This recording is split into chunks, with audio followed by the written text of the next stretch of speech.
The next periodic trend that we are going to look at is valency. Let's see what happens to the valency in a group and in a period. For that, I've taken a little picture over here so you can see the atoms, okay, drawn out. Okay, so here you got in the first period, you've got two elements, hydrogen and helium, right? The valency of hydrogen will be 1 because it has got one electron in the outermost orbit, and it's that electron which it will share with some other atom, okay, in order to become stable. So it has got one electron to share, and therefore its valency will be 1. Likewise, helium over here has got only one shell, but it has got two electrons, and therefore it is satisfied, it's completed its duplet state, and therefore it will neither give nor take, and therefore since it does not participate in chemical reaction, its valency will be 0. Likewise, here if you see lithium is in the second period, so obviously it has got two shells. Its electronic configuration is 2 comma 1, as you can see. So it's got two electrons in the first shell and one in the second shell, and therefore its valency will be 1 because it's going to give away this one electron if it wants to become stable and get the, after it gives away one electron, it will become a stable state just like helium.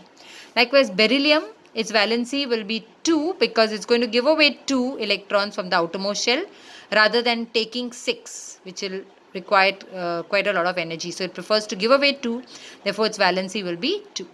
Boron, on the other hand, will prefer to give away the 3 electrons in the outermost orbit rather than taking 5. So its valency will be 3.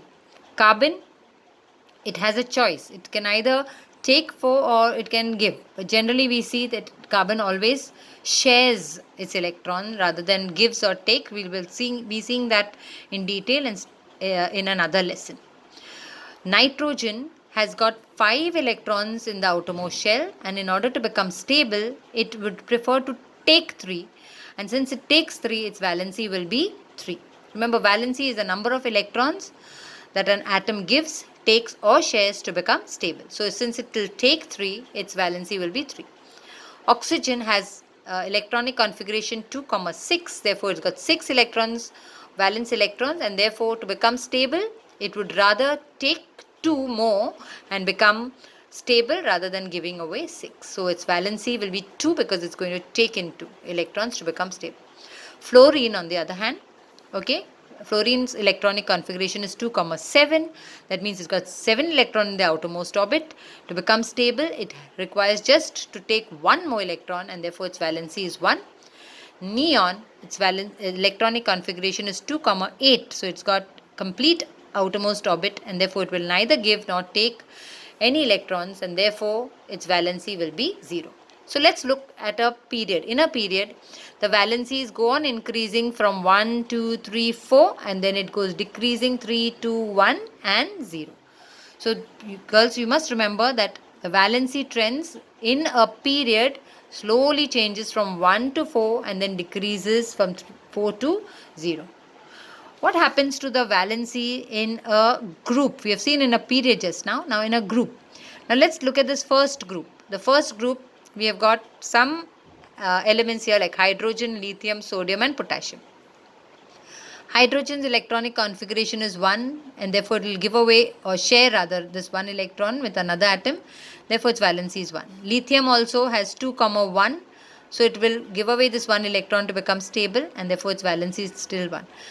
Sodium also has the same thing, 2, 8, 1. To become stable, it will give away this 1 valence electron and become stable.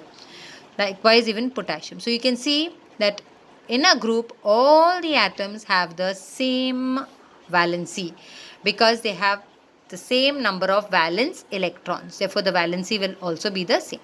Same way in the second group, you got beryllium, magnesium, calcium, and you can see all of them have got 2 valence electrons, and therefore its valency will be 2.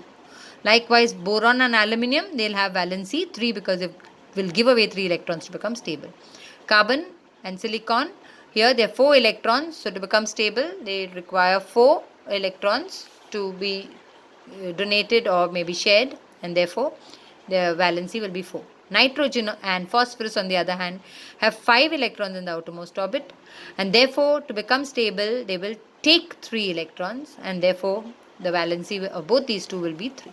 So likewise, in every group, the valency remains the same, right? Okay, fluorine, the valency will be 1 because they will take 1. So in a group, the valency remains the same, whereas in a period, the valency slowly increases from 1 to 4 and then reduces right up to 0.